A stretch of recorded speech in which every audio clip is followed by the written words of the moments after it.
Okay, good morning, everyone. Good morning. We are on the bottom of Yud Daled Amud Aleph. Yud Daled Amud Aleph. We were talking about the Yam Shel Shlomo. Yam Shel Shlomo. Is the pool that Shlomo made. It was a mikvah that was used in the Beis Hamikdash. We're going to get into a little bit of math over here today. We're not going to overdo it, don't worry. But we're going to get into a little bit of math. So, Tanya Rav Chia taught, Yam Sha'asa Shlomo, the pool that Shlomo made, Hayamachzik 150 mikveh tahara. It would hold 150 mikvos. In other words, it would hold the proper amount for the equivalent of 150 different mikvos. Okay, so we'll see in a moment what the measurement of a single mikvah is, and the mikvah that Shlomo made was able to hold 150 valid mikvos in it. Okay, very, very large. We'll see what the measurements are. Mikvah kamehave. How large is one mikvah? Right, so we're saying it's 150. How much is one mikvah? Arba'im sa, 40 sa. Okay. That's a measurement. The pasuk says that the individual who goes into the mikvah should wash their entire body. We're now on Yud Daled Amud Beis. B'mayim, in water. B'mei mikvah, in water. Kol b'sarai mayim shekol gufa ola behen. The fact that it says the entire body implies that the entire body has to enter one time. Okay, this is important halacha when it comes to a mikvah as opposed to kashering. When it comes to kashering, important halacha, you don't actually have to put the whole thing in at once. Let's say you're doing hagala, you have a fork that got treif, whatever it is. So you put half of it in, take it out, other half, fine. When it comes to anything you have to put into a mikvah, whether it's a body or it's a utensil, it's your kash, you're putting something into a mikvah, to be tovelit, the thing has to go in all at the same time. It has to be caught by the water all at the same time. It gets a little hard. So for a body, the measurement is, we're going to see the measurement in a moment. Just for a second, once we're on the topic, when we talk about utensils, it gets a little tricky because if you're going into, you're going to outside, outside the gura and you're putting something in, and how do you put it in with still making sure the whole thing gets wet while you're still holding it, right? It's a little tricky, right? So you could do the whole hold it, drop, catch, right? And then you could see all the people who tried that and their hand-eye coordination is not so great. That's right. Okay, so you put it in the bucket, and then you loose it. The truth is what you're also able to do is if you wet your hands, okay, it's a little hard in this weather because it's absolutely freezing. I believe he puts antifreeze in there. That's what I'm told, which you should therefore probably wash your stuff after. That's why it doesn't freeze over the water. Which we do anyway. What? We do anyways. I would imagine. But I'm told that there's a little bit of antifreeze in the water and the good, which makes a lot of sense. I mean, it probably should tell someone. But anyway, but it makes sense, right? Because if you go right now, I believe it's still water. It's not frozen. My water bottles outside are all ice.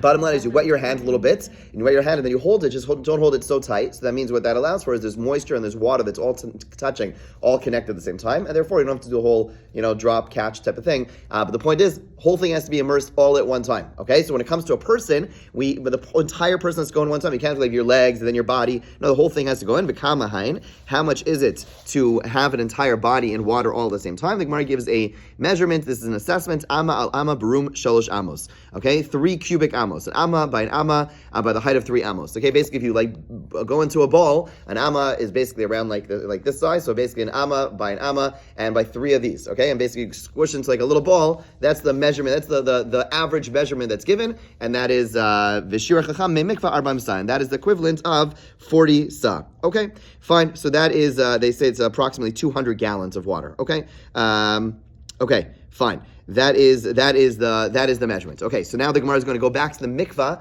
that Shlomo made. So again, we're saying 40 sa is the measurement for one mikvah. Shlomo's mikvah was able to hold 150. Okay, so let's do the math. Now we're going to try to figure out the math. Like ultimately we're trying to figure out where did they, right? We're going on a tangent over here because really our focus was about for Max. We're trying to get the context, right? The Gemara told us about the rounded Korah, right? And the Gemara said from there we started getting into the 3-to-1 ratio of pi, etc.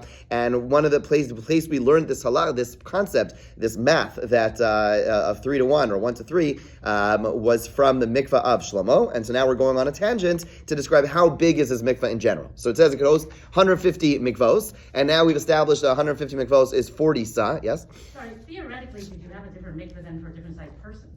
Theoretically, but we give basically Chacham gave like an average measurement, and therefore that becomes the minimum needed for this thing. Now, in theory, you're gonna have someone who's very, very, very tall. It's not gonna fit. But now most mikvahs, you go to any mikvah you have over here is not 40 sa. It's gonna be much larger. But this would be the absolute minimum that's going to be necessary. Keep in mind, back in the day, shortage of water, shortage of space. You're gonna have they're gonna be dealing with smaller mikvahs. But even then, when you look at any of the ancient mikvahs, if you ever go like touring in Eretz Yisrael, they're all bigger. You don't see any tiny ones, but I'm sure there are people who built a backyard backyard mikvah, this is going to be your minimum measurements. Okay, so kama havlu. Okay, so let's go through. Let's try to figure out how these numbers match up. Okay, so how large was the pool? So we said it was 10 by 10, right? 10 across in both directions, and 5 tall, 5 high. Okay, so chamesh mea garmidi. This is 500 cubic amos. Okay, 10 times 5, 10 by 10 by 5 is 500 cubic amos. Okay, litlas mea. Okay, now the Gemara is going to do some interest. The way the Gemara is going to do the math is a little interesting, but let's just bear with them for a second. So, okay, there's 500 cubic amos. For 300 cubic amos, okay, 300 cubic amos, you can make 100 mikvos. Okay, fine, because 300, and you're going to make 100 mikvos over there, right? Because if it's going to be 3 cubic amos, right, we said above that the minimum 40 sa is 3 cubic amos, right? That's what we said above. So if you take, so now you have 500 cubic amos because it's 10 by 10 by 5, okay? And that's 500. And so 300 of those, if you now divide, so let's just take 300 out of the 500, right? And 300 divided by 3 is 100, right? Because it takes 3 cubic amos to make every mikvah. So we're just trying to simplify the math for those of us who do not like math. And this is actually an easier way to do it. So basically, again, you have 500 cubic amos. We are taught that every 3 cubic amos, you're able to make a mikvah, okay? Because it was 1 by 1 by 3, okay? So let's say you take 300 out. So that's the easiest math, because 300 divided by 3 is 100. So we're up to 100 mikvahs so far, okay? Now we're still left with 200. Right, because we just took out 300 from the 500, so and we said there's 100 mikvos, okay? Lemeav b'chamshin chamshin, and then if you take 150, which is also an easier number to divide by 3, okay? Then how many mikvos do you have? 50. Okay, so now you're up to already 150, and you still have, but you've only taken out 450 from the equation, so you still have 50 amos left in the mikvah, and we already reached 150 mikvos. So there's something off over here. Right? Hear what's going on? So the Gemara says, the arba v'chamshin sagya. So 450 amos of water should be enough to be able to host 150 mikvos. So the Gemara says, okay, you're right. Bahani mili birabua. Because we've been doing the math with a square. Okay? Yam shasa shlomo agolhaya. But the mikvah that Shlomo made was circular. Circular is smaller than a square. The circle goes into the square, right? If you have the diameter of 10, so until now the math we just did to say that it's 500 is because we assumed it's 10 by 10 by 5. But that's assuming that it's a square. But you have to actually take out the corners. When you have a circle inside the square, then you take out the corners, it's going to be a little less. Okay, so let's do the math now. Michti. Kama meruba yasar le'igol. How much larger is a square than a circle? Revia. A quarter. Now, when the Gemara says a quarter, it actually means a third. It's just its way of saying a quarter. Don't ask me why right now. It's whatever. There's a reason. Basically, the reason is because if you take that third and you put it on the other 3 parts, then it would actually equal 4. Right? In other words, let's see. It's. I'm really bad with numbers, so I'm going to do a bad job explaining it. But the point is like this. Let's say a third. We normally assume a third is like you have like 90, and you take a third is 30, right? The Gemara assumes a third is basically. The Gemara says a quarter because when you take the 90 and add it to the thirds.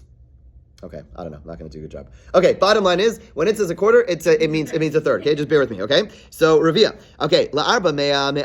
So let's now go back and say from 400. Okay, and let's take 400 of the 500 and reduce it by a third. Okay, well we'll call a third. And you're going to that, which is basically now going to be 300. Okay. Well, no, that would actually be a quarter in their ways, in our way, right? Yeah. Okay. So let's go with the normal way. Okay. What the Gemara means like this. Basically, let's go back to the measurements of 500, and we're going to try to bring everything down by this revia, by this quarter. Okay. So the arba me'a me'a. So first, we're going to reduce the 400 to 300. Okay. And because we brought it down by a third, and then out of 300, okay. If 300, how many mikvos could 300 make? 100, because again, 3 cubic amos for every mikvah. Okay, lemea esther mechamisha. Okay, the remaining 100 now, because we brought it down from 500 to 400. Okay, so from 500 to 400, so the remaining from remaining 100, you can make 25 mikvos, because that's a quarter of that's going to the remaining 100 over there of the 400. If you go ahead and you reduce that by a quarter, okay, so now you brought it down to 75, okay, then you're able to make 25 mikvos out of the remaining 75. So what ends up happening is we're able to make 125 mikvos, and yet the Brisa said 150 mikvos. Okay, so basically you did the math, and you brought it down from, again, let's just simplify, it's not so hard. You brought everything down. You brought everything down to from 500 to 400. And then you want to do a third less from each of those. So basically you have 300, and you have the 100, it goes to 75, and then you figure out the mikvos that are able to be made from there. It comes out to 125. So again, whether you're going fully circle, you're at 125 mikvos. If you go fully square, you're at 100, and you're at more than 150 mikvos. So how do you do this? So it says, Tani Rami Bar Yecheskel, Yom Sha'asa Shlomo, the pool that Shlomo made, Shalosh Amos Tachtonos Merubos, the bottom was squared, Ushtaim Alyonos Agulos, and the top part was circular. Okay, so basically now, the questions we had were premised on the fact that there was a consistent shape throughout, and therefore we came up with the math that either it's going to be too large, too many mikvos, or too few mikvos. But now the Gemara's point suggesting that no, the bottom was squared, the top was circular. Okay, but it's not a typical shape we'll see nowadays, but that would certainly make a lot of sense. Okay, so nihid ibchalo matzis amris. Now, of course, you can't say that the upper part was square and the lower part was round. Okay, right? So you can't say the top was square. Disfaso agol ksiv, because the pasuk says its rim was circular. Okay, but why not say? So granted, now we've come up with the fact that saying the bottom is squared and the top was round. But why are you saying 2 amos the top is round? Why not say 1 amma the top was round? Where do you get this idea that 2 amos the top is round and 3 amos are squared? So when it says you can't think this way. The reason you have to do it this way is because in other words, what the Gemara is really asking is, if you do the math, we're not going to do all the math right now, but basically what comes out, if it's circular on the top, 2 amos circular on the top, and 3 amos circular squared on the bottom. Okay, we have some numbers people here. So then, not me, but then you'll come out to 150. Okay. Fine, we're gonna go with that, right? So the Gemara is asking, where do you get this 150 number from? In other words, this all started because someone came along and said there's 150 mikvos there. It doesn't say that anywhere. So where do you come up? So granted, you want to tell me it's not all consistent, not circular and square, but where are you getting this from? Essentially, the question is, how do you know it's 150? Which is forcing you to say they have this funny mikvah where it's 2 on the top, 3 on the bottom, right? 2 circular, 3 squared. Where does this come from? So the Gemara says, it comes from a pasuk. The pasuk says that it could hold 2,000 bas. Bas kamahavya. What is a bas? How much is that? Shalosh sa'in, 3 sa. Dichsim maser habas min habkor. Okay, the bas is the meiser that's taken from a car. Davlu shita alfe grive. Okay, so that means that it contains 6,000 sa. Okay, which is equivalent of 150 mikvos. Okay, so the Gemara says that the bottom line is it's based on a pasuk which says that it holds 150 mikvos, and that's why we're forced to ultimately create the measurements either being square on the bottom and circular at the top. Okay, it says ask the Gemara Baksiv Masik Batayim Shlosh Alpayim. It says it could hold 3,000 bas. Okay, and whereas over here in Melachim it said it could hold 2,000 bas. It's a contradiction. On the one hand, it said the pool could hold 3,000. And yet, over here it says it could hold 2,000. So the Gemara says no. Hahula Gudsha, when it says in Divrei Hayamim that it's able to hold 3,000, that's if you were filling it with solids, and the solids are going to heap over, right? In other words, if you have a cup, right, and I say, how much could this cup hold? The question will be, what are we talking about? Are we talking about liquid, in which case it goes to the rim, or are we talking about solids? When you go to solids, it goes much more. So when the pasuk in Malachim says that it's able to hold 2,000, we're talking about the actual water of the mikvah. Okay? When it says in Divrei Yam it's able to hold 3,000, there we're talking about solids, saying it's able to hold this much 3,000 solid in the sense that it goes over. Okay? Amar Abaye says Shma mina hai gudsha til sahave. So we learn from here that the difference between liquids and solids, the solids that are able to go up above the rim, is 1/3 of the volume of the utensil. Right? If I know that something's able to hold, 2,000 of liquid, then it could hold another third, what we'll call a third, meaning it could hold 3,000 when you talk about the solids, because that would be a third more, right? And that's why in Divrei Yam it says 3,000, and in Melachim it says 2,000. Which Nami is taught also. We actually saw this Mishnah in Masechah Shabbos, talking about when something is too large to be considered a utensil. Regarding Shabbos has ramifications, but also has ramifications for Tum and Tara. If it's too big to be a utensil, it's just called like a space, and therefore it's not Mekabel Tumas. The Gemara says Shida Teva Migdal, a carriage, a crate, or a closet, Kaveres, Akash, Mechaberes, Akadim, a straw basket, a reed basket, Uvar Svina of Alexandros, or the cistern of Alexandrian ship. Okay, they used to bring these these big cisterns in to have water. Even though they have bottoms, and therefore they could hold contents, and therefore the person will say that maybe we should treat it as utensil and should be able to become tameh. However, if it's able to hold 40 sa of liquid, shem korayim biyavish, which is 2 kar of dry, i.e. 60 sa, meaning a third more, tahora and there tar. But you see from that Mishnah, the math is that whatever it's able to hold in liquid, it's able to hold a third more of that in solid. Okay, fine. We're done talking about the mikvah of Shlomo and the math over here, and now we're going to get back to discussions of lechis. Okay, fine. L'chayayin she'amru. Okay, the lechis that we're discussing. We'll try to come back to a halacha we're not going to get into today, but there's a major machlokas between Rav Heinemann and many other poskim about the need for lechis in regards to when we have our Eruvin set up, which we're going to start getting into a little bit more. Now we're getting some of the principles. We're going to start getting into more. There's a major machlokas if you need when the way that we set up our cities with oftentimes utility poles are basically going to be our doorways or frames. The question is, do you need a lechi at every one of these door frames, or do you say there's a door in the beginning, a door at the end, and that's going to be sufficient? So the dimensions of a lechi are going to play a major role in how you define. Rav Heinemann has a stringency, which the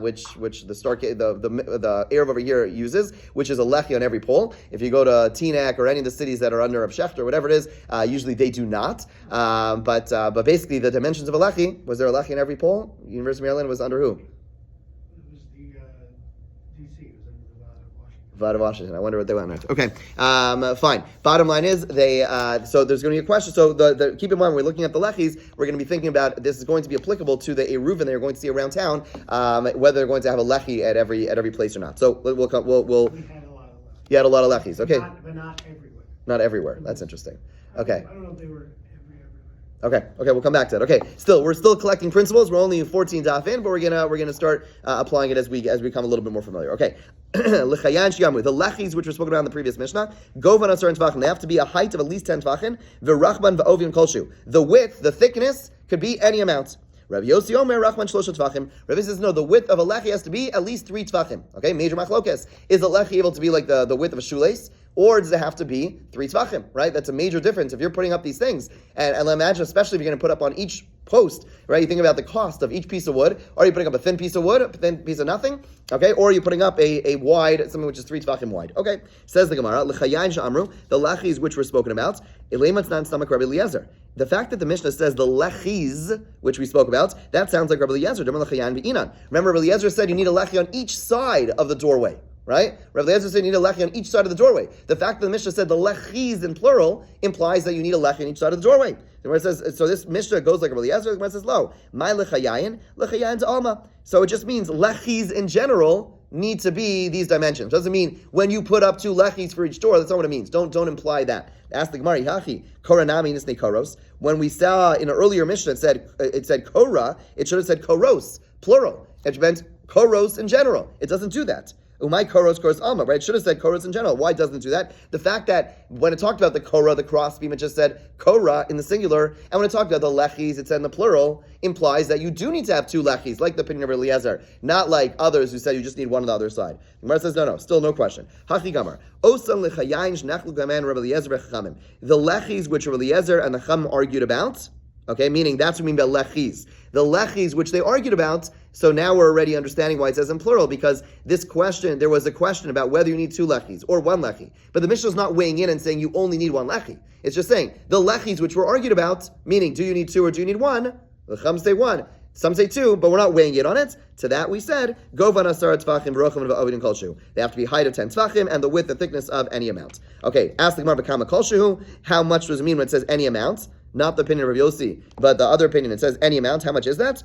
Tanya Rav Chia, afilu kechutz hasarbal, even as thin as a string of a cloak. In other words, like a shoelace. Okay. Says the Gemara further. Tana asa lachi lachatzi mavoi. Let's say a person made a lachi in the middle of the mavoi. Okay, so you have a mavoi. How are the lechis here in Baltimore? Is there kol shehu? Are they thick or are they thin? I believe they're thin. But you need I guess you need the permission of the city, like. Yeah, absolutely. Absolutely, it's a major, and that's why there's these huge fights oftentimes because the city has to weigh in, and therefore they have these. Sometimes the people in the area push back on this. they'll push, but again, even if assuming that you're able to, you could set up the Korah, let's say you go with a more lenient view, all we're talking about is strings, and oftentimes most of the strings are the telephone poles, the telephone wires, right? So usually it's oftentimes very minimal, or we're talking about like a fish hook, whatever they call it, fishing line, like nothing, but whatever. But yes, you do need the city's permission, absolutely. Both for practical reasons, also it's stealing. In other words, and it wouldn't be a valid Eruv if you stole. But yeah, we're gonna. They were on the pole. Yeah. We're gonna get into. We should do a tour. We used to carry. Oh, that'd be awesome. We should do a class trip. Okay. We had a backpack with our permit, and if anybody would. Awesome. That's great. We're good. That's great. Okay, so I just want to get started on that. So the mavoi over here. So now we're talking about if you have a mavoi. This is your mavoi. This is the bird's eye view, and the lechi instead of being over here is over here, right? So the Gemara says about such a lechi.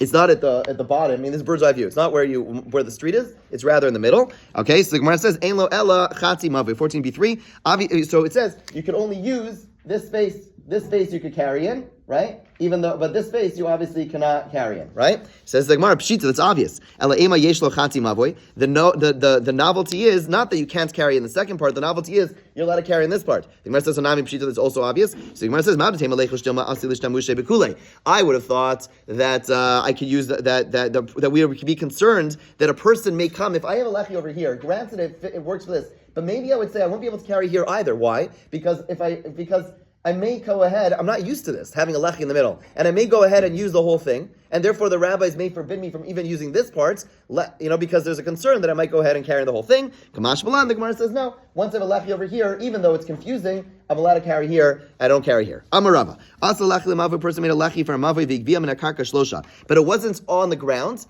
and it wasn't even close to the ground, it was above 3 tvachim from the ground.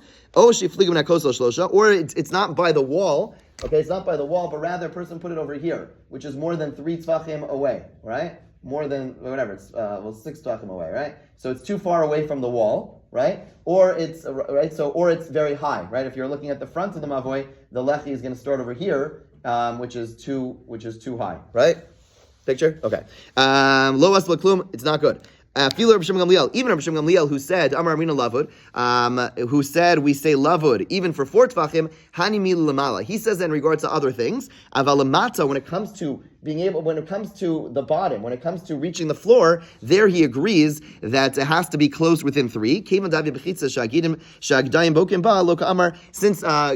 kids, like little animals, are able to go under it, it's really not seen as a wall. So even Rabbi Shimon Gamliel, who had the more lenient view, said 4 tvachim for Lavud. Over here, when it comes to from the floor, he would agree it has to be within 3 tvachim. Okay? Says the Gemara. Further, Yossi Amar Rachman Shlosha tvachim. Yossi says the width of the lechi must be at least 3 tvachim. Amar Rav Yosef, Amar Rav Yehuda, Amar Shmuel, Ein alach Rav Yossi, lo behilmi v'lo be'lechayayin. The halacha is not like Rav Yossi, who says over here it needs to be 3 tvachim, not in the regarding to preparing brine on Shabbos, and not in regards to the width of a lechi. Okay, all those learn Shabbos. What was that? Machlokas? Okay, that's a hard one. Okay, so there is a discussion about, right, you're not allowed to tan leather. Okay, that is a malacha. Okay, so part of the tanning process was they would have like salt water. They have a lot of salt water, and so because of that, you can't prepare significant amounts of salt water on Shabbos. The Chacham and Rav Yossi and Machlokas about whether you prepare a small amount. Right, this becomes a big discussion about when you have on Pesach, how do you prepare the salt water for dipping karpas into? Okay, based on this. So Rav Chacham say you're allowed to do a small amount at a time, and even there's some qualifications. Rav Yossi said no, you could do you can't even do a small amount. Okay, and the Gemara over here is saying the halacha is not like Rav Yossi, who is machmir over here at 3 tvachim, nor is it the halacha by him by brine. Amarle Rav Huna Bar Chinana. Rav Huna Bar Chinana said to Rav Yosef, "Behilmi Amar Slan." Again, Rav Yosef forgot things because of his illness, so you always keep that in mind, right? She says, "You told us this halacha by Hilmi that the halacha doesn't follow Rav Yosef. He never told us anything by Lachi. So Rav Yosef says back to him, what's the difference? By brine, the Chacham disagree, and that's why I hold like them over Rav Yosef. Regarding Lachi also, the Chacham disagree, and that's why I hold like Rav Yosef. Amrlei, Rav Huna Bar Chinana says, no, there's a difference. Shani l'chayayin mishum dekayir Rabbi Kavase. By the lechi, It's true that Chacham disagree on the Mishnah, but Rebbe holds like Rav Yossi, who says you need to have 3 tvachim, and therefore there should be a big difference, and that's why he wasn't so clear. That's why Rav Huna Bar Chinana wasn't so clear that the halacha should not be like Rav Yossi. Okay, Rav Chumi Masni Haki, different version of this discussion. Am Rav Yehuda Breder Rav Shmuel Bar Shilas Mishmei de Rav. Ein halacha Rav Yossi lo behilmi blo b'chayan. Same text. The halacha is not like Rav Yossi by Brian or Lachis. Amru le Amras.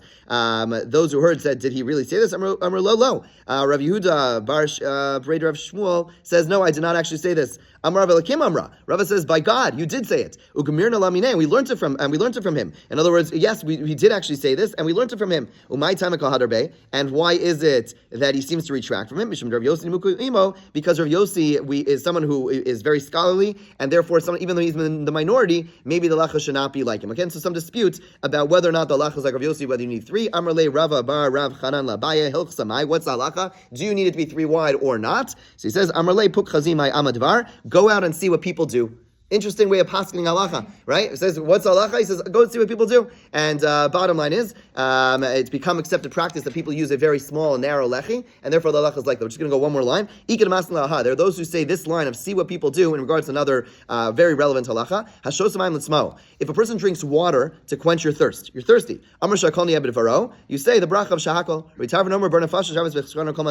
Rav says, no, the bracha you make is bar nefashos. We don't pass like him. Rav Chanan says to Abai, what's the halacha? Amrle puk chazei mai amadvar. Go see what people do. And the bottom line is become the accepted practice that you say what when you're thirsty for water. What do you say? Shakoni abed varo. And therefore that's the halacha. But interesting comes out of this Gemara. If you're drinking water to swallow pills, if you're drinking water because you're choking, you do not say bracha. Whereas if you're drinking orange juice to swallow a pill, you would say bracha because there's a intrinsic enjoyment. But with water, because of the lack of flavor, therefore if you're drinking it to swallow a pill, you would not make a bracha on it.